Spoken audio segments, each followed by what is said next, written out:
Hi there, I'm Rich Fisher and I run the Vickers MG Collection and Research Association, which is online at vickersmg.blog or www.vickersmg.org.uk. But as well as an online presence, there's a permanent collection, a collection that's been in the making for nearly 25 years and is dedicated to the Vickers machine gun. Very little in here is of any other origin at all. But as I said, it's on permanent display near Swindon in Wiltshire in the UK and is available for visitors to come and visit. But I thought, as you know, people from around the world might be watching this, certainly the visitors to the website are from around the world, that it'd be nice to share in a little bit more detail what's in the collection. A quick walk around the display space at the moment happens to be quite tidy because we've just had some visitors, and do some I can talk over it probably a little bit more easier than I can write about it online. So go for a quick walk around the collection. As I said, it's always on permanent display. Most of the guns are out all the time, and I've tried to, it's a sort of bit of a mix of a museum, storage, display area. We've got quite a lot of material in sort of the main section of the room, and I'll go into that a little bit more detail in a moment. But then we've got these mannequins in the middle, that's a recent addition, some more display stage in here, and then as we go sort of around the room, we've got my sort of workspace here, loads of just untidy stuff that needs to go somewhere else, but then our archive material, books, and you know, the huge archive storage, certainly for private collection and well documented. That is certainly what I dip into. Most of those boxes are full of Vickers MG related material. As I said, there's very little else in here. And then we've got more sort of smaller items and the Limpid Wagon. So let's start with a closer look at the Limpid Wagon. For those of you that know how the Vickers was carried, this is what was used in its first sort of period, right up until between 1912 when it was adopted, and the 1930s.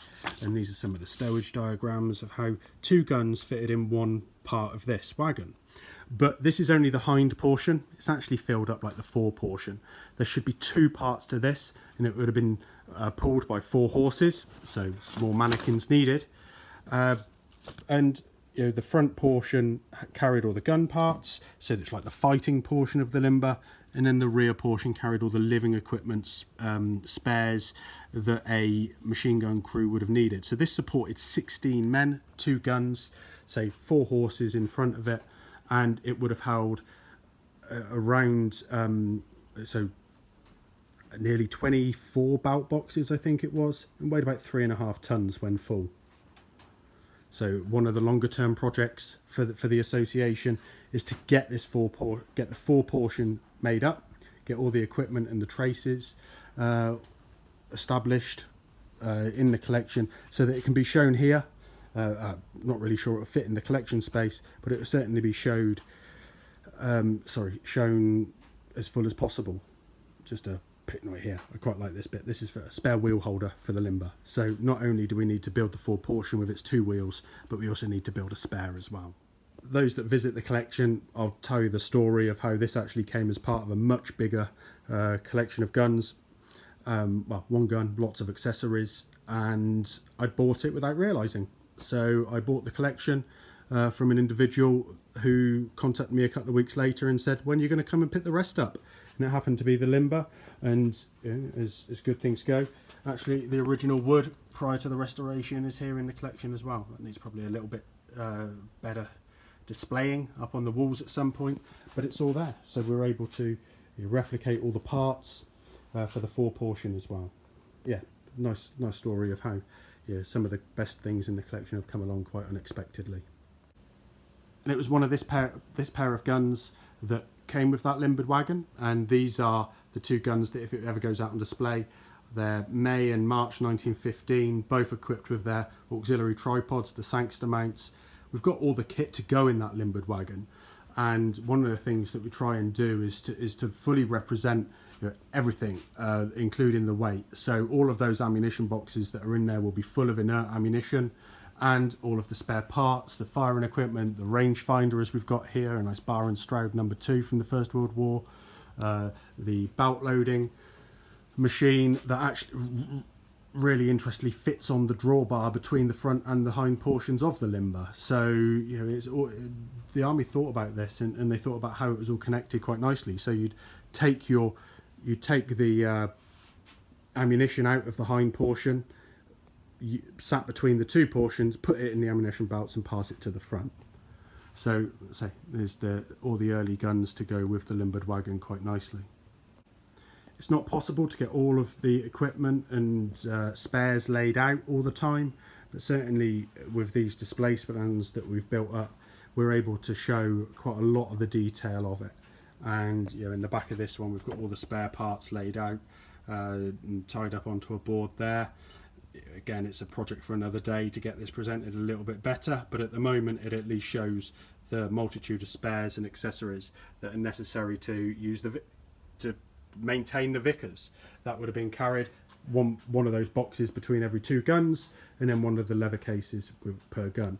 And just as a point of note, another restoration project, this is an early leather spare parts box that would have been carried per gun with the small leather case inside it.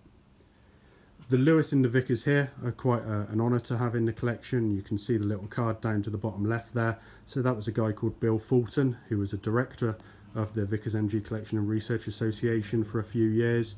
He was one of the members of the Machine Gun Corps History Project, which is now part of the association, and planning to have a full history of the Machine Gun Corps published in the next few years. So we've got loads of material on the Machine Gun Corps here. But he passed away last April, and his family have left those items from his collection into the association, which is very, very welcome. This is the earliest gun in the collection, so it's November 1914, so it's number 377, matched with a really nice early tripod in this brown sort of dark khaki paint that is very much guised towards Mesopotamia and the Middle East. So it's not just about Western Front, Northwest Europe. This is about the Vickers and how it was used, in this case, by the Machine Gun Corps around the world. So all of this are of First World War vintage. We know full well that the First World War didn't just leap straight into the Second World War, but that's what I'm going to do now and just start to explain some of these Second World War items that we've got up here. So actually this gun up there, the smooth jacketed gun, is one of the 1918 made smooth jacketed examples that we've got in the collection, but it's in the guise of a Second World War gun with its shortened barrel jacket cover and the flash eliminator there with the dial sight bracket case, and set up on top is the or set alongside it is the director there as well. So that's what was developed in the 1930s, but all of this equipment is very much as would have been used in the Second World War. Perhaps not the TV in the background, but that's there for a bit of multimedia work. We've got instruments box that would have carried all of the instruments used for fire control, and a very important mug, but we've got the director case in there, some lamps. There's then the plotter, there's different tools as well, but the original ones of these, so this is a Mark III instruments box. The originals were actually converted from Lewis gun magazine drums boxes, so you can see the sort of lineage in that if you know your Lewis gun stuff as well. Lots of ammunition liners attached to various packs in here. Another gun in the back here, which is our V series gun, and one of the tales that I would tell around this gun is it's actually within, I think it's 10 serial numbers for the one that was dug up in Arnhem in the Hartenstein Hotel, and it's also experienced some damage on the cross piece there that indicates it's been dropped at some point, i.e. parachuted. So maybe some airborne lineage for that, but certainly that's supposition. Another rangefinder in this box here, and talk about that in a moment. That's it for part one of these walkthroughs. There's a few more parts to come, so please subscribe to the YouTube channel or follow the website, follow the Facebook page, and you'll see when the other videos appear. Thank you very much for watching.